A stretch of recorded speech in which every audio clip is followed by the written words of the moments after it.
BEEX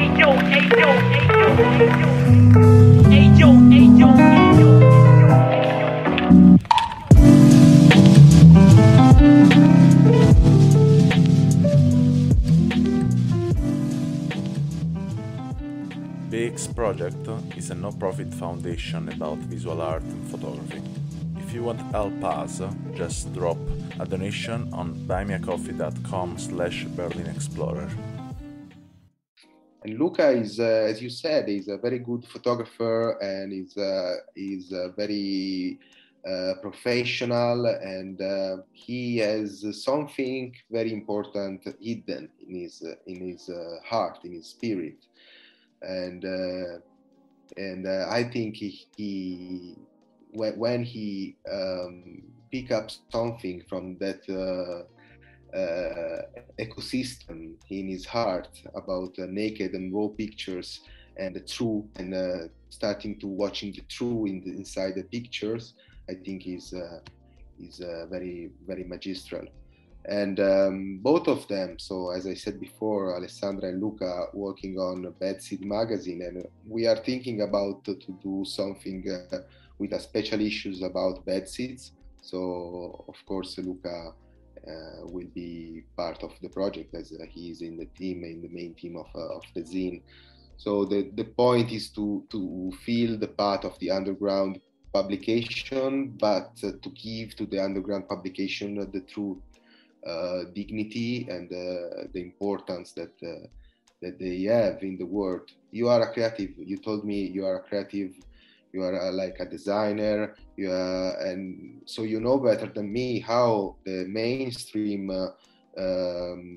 world, the fashion world, the luxury world took a lot from the underground community. The music star system, the movie star system, thinking about Quentin Tarantino, for example. So underground culture needs to rise up a lot.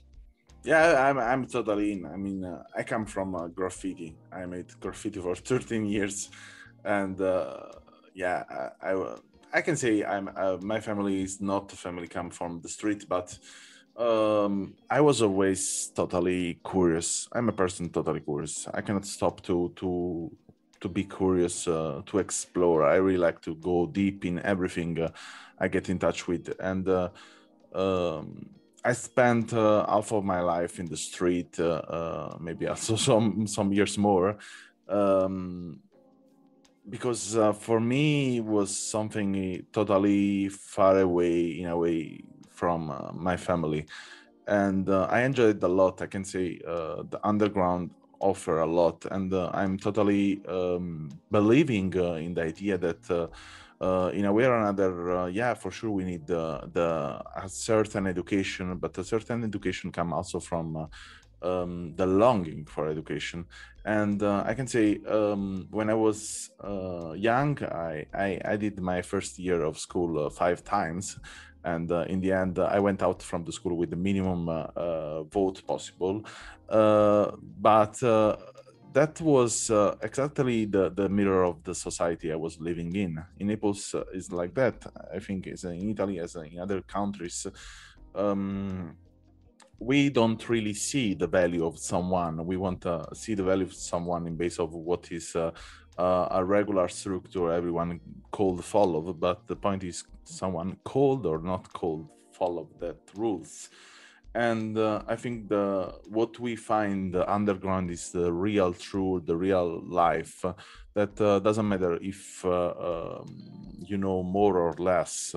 It's matter how much you can fit in different situations. So then you have to learn to fit in a totally different situation from totally different people, and then there you can see the value of how much you can learn, and how much you learn in your life can be a tool to survive, but in the same time to provide to yourself the right skill to believe in yourself also.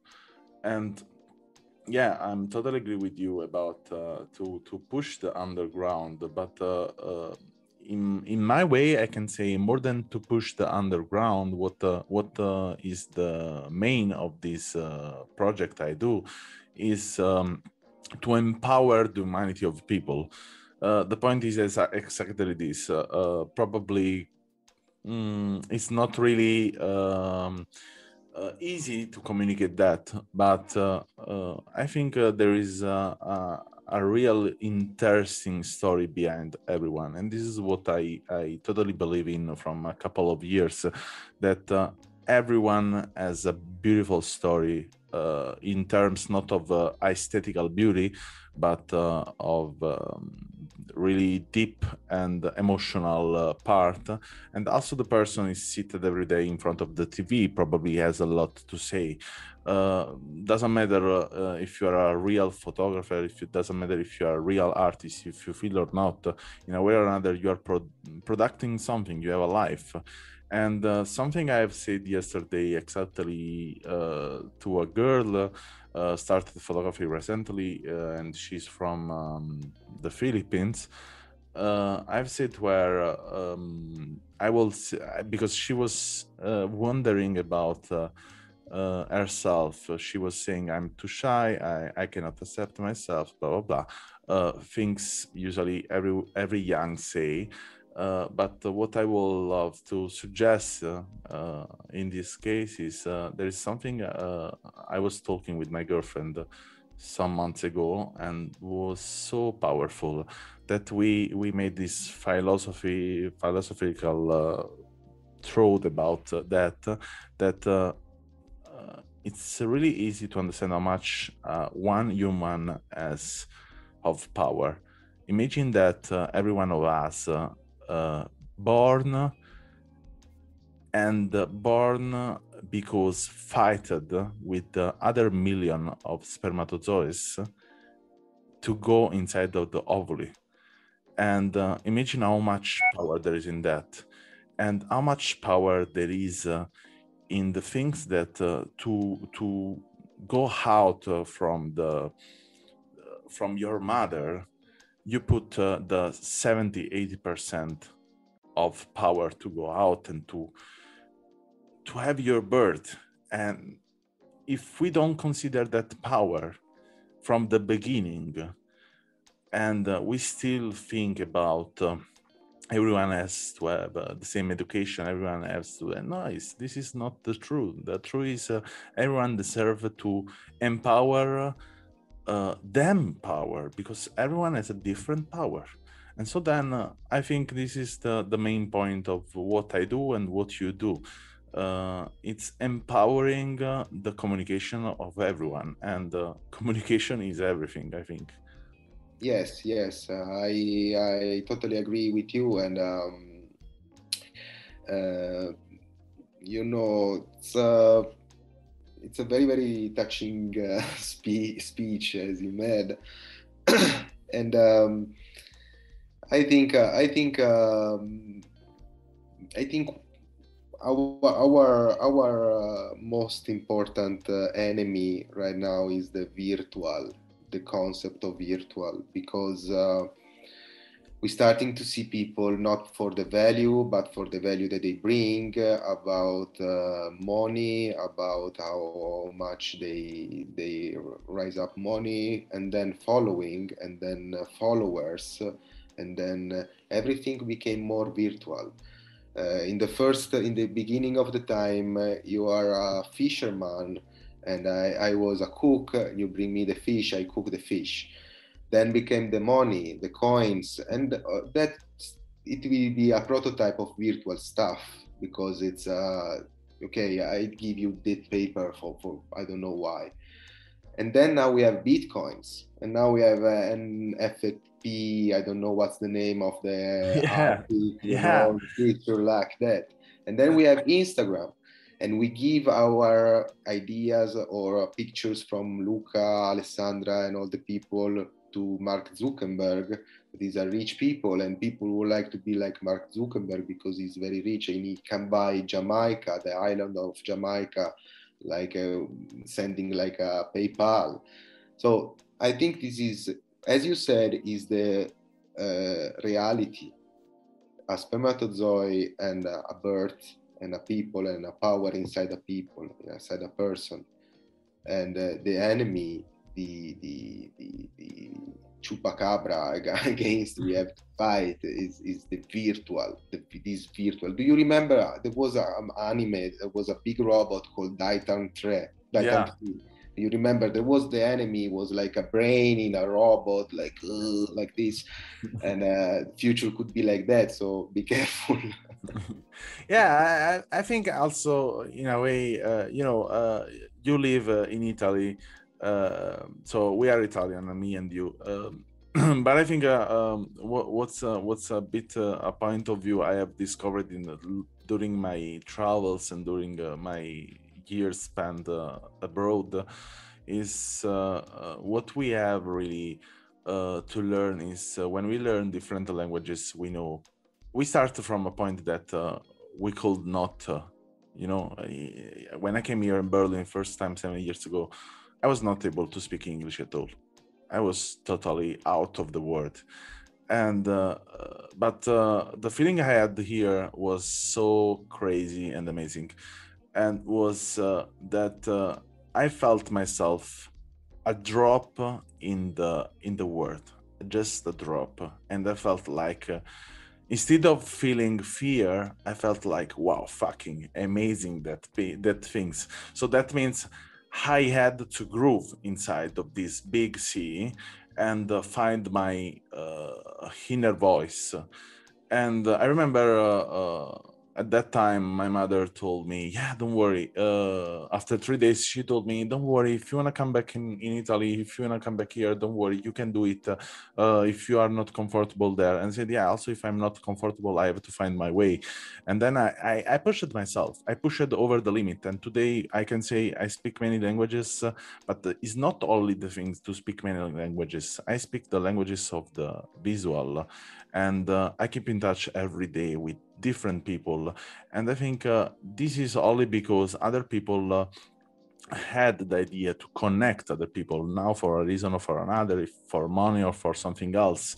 The point is we have such platform as Instagram, and in a way or another we have to see the good and the bad in them. Yeah, for sure there are a lot of stuff that are bad, but probably there are also a lot of stuff are good. And today we are talking here because some of these people made a lot of money, gave us the opportunity to get in touch. And this is what I say always. I understood the potential of Facebook, for example, too late, because I was using this gun as a gun, and I never used this gun, I don't know, to open a nuts, you know. And the point is this: it depends how we use that platform. Instagram can be really a chaos, can be really randomly chaos. But today I have a home, I have a feed that let me discover a lot of people, because I follow a lot of people different, and we don't follow a lot. I think we follow around 200 people. But it's what we are going to put a like, what we are going to comment. And if every day I just select different artists in the world and connect with them, automatically my feed start to be like I want. And this is the point. We have a spoon. Every social network, every virtual company is a spoon. You can use the spoon to eat your soup, or you can use the spoon to kill someone, or you can use the spoon as something is just in your pocket and always take space from you. And I think this is a really important point of view, to be in a balance, to understand what we can do and what we cannot do. And if we cannot do something, what we can create to make the difference in this world. And I think you, in this case, as a editor, as a publisher, what you can make a difference from other is to make available and practical and putting out from the virtual something in material.